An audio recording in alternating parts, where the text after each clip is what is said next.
पाकिस्तान अपने दफा में मुंह तोड़ जवाब देना जानता है।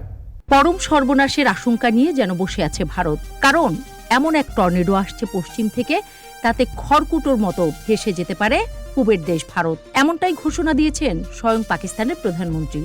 বলেছেন প্রতিটি রক্তের বিন্দুর হিসেব নেওয়া হবে, ঠিক যেন সেই আমির আজিজের কবিতার মতো।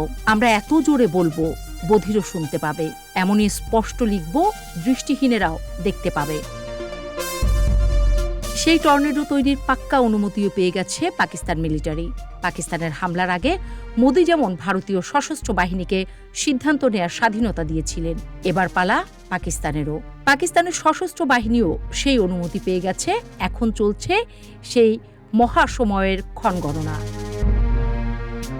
বুধবার পাকিস্তানের প্রধানমন্ত্রী শাহবাজ শরীফের সভাপতিত্বে অনুষ্ঠিত জাতীয় নিরাপত্তা কমিটির বৈঠকের পর দেয়া এক বিবৃতিতে বলা হয়, নিজেদের বিচার বিবেচনা অনুযায়ী ভারতের বিরুদ্ধে পাল্টা পদক্ষেপ নেয়ার জন্য পাকিস্তানের সশস্ত্র বাহিনীকে পূর্ণ অনুমোদন দেয়া হয়েছে। শাহবাজ শরীফ আরও বলেন, পাকিস্তান ও পাকিস্তানের সেনাবাহিনী খুব ভালো করেই জানে কিভাবে শত্রুদের মোকাবেলা করতে হয়। আমরা কখনোই শত্রুকে তার অসৎ পরিকল্পনায় সফল হতে দেব না।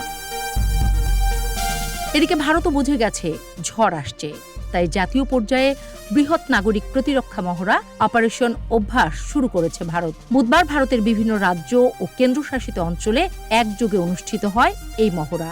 মহড়াগুলোতে বিমান হামলা ও অগ্নিকাণ্ডের সময় নাগরিকদের উদ্ধার অভিযান শেখানো হয়। ভারতীয় সংবাদ মাধ্যম পিটিআই এক ফেসবুক পোস্টে বিষয়টি নিশ্চিত করেছে। ভারতের রাজধানী দিল্লিতে মহড়ার অংশ হিসেবে বিভিন্ন স্থানে মোতায়েন করা হয় পিসিআর ভ্যান, দমকলের ইঞ্জিন এবং বিপুল সংখ্যক নিরাপত্তা কর্মী ও সিভিল ডিফেন্স স্বেচ্ছাসেবক। অর্থাৎ বড় ঘটনার জন্য আগে থেকেই প্রস্তুতি সারছে ভারত। এদিকে ঘটনা আরও জমে উঠেছে আরও একটি বিষয় নিয়ে। চুক্তি অনুযায়ী ভারত আগে আক্রান্ত না হলে আগে পারমাণবিক আক্রমণ করতে পারবে না। অন্যদিকে পাকিস্তান প্রথমেই সেটা করতে পারবে। তাই ভারতকে থাকতে হচ্ছে আরেক দুশ্চিন্তায়, কখন কি করে বসে পাকিস্তান। পাকিস্তানের ভাষ্যমতে ভারতের সম্ভাব্য হামলার আশঙ্কায় আগে থেকেই প্রস্তুত ছিল পাকিস্তান। হামলা শুরু হলে তাৎক্ষণিক প্রতিরোধ গড়ে তোলে পাকিস্তানের বিমান বাহিনী।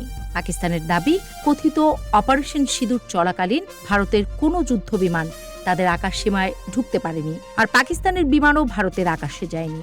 পাকিস্তানের আইএসপিআর এর তথ্য অনুযায়ী নিজেদের আকাশসীমায় থেকে দুই দেশের যুদ্ধ বিমান গোলা বিনিময় করে। এতে ভারতের 3টি রাফাল, একটি সু-30, একটি মিগ-29 ও একটি সামরিক ড্রোন ভূপাতিত করে পাকিস্তান। কিন্তু পাকিস্তানের কোনো বিমান বা ড্রোনের কিছু হয়নি বলে দাবি করে পাকিস্তান। পাকিস্তানের প্রধানমন্ত্রীর দাবি, ভারতের 80টি যুদ্ধ বিমান এই হামলায় অংশ নেয়।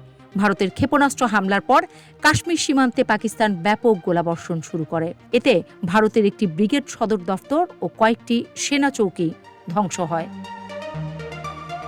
পাকিস্তান আগ বাড়িয়ে হামলা করতে গিয়েই ভারতের এমন ক্ষয়ক্ষতি।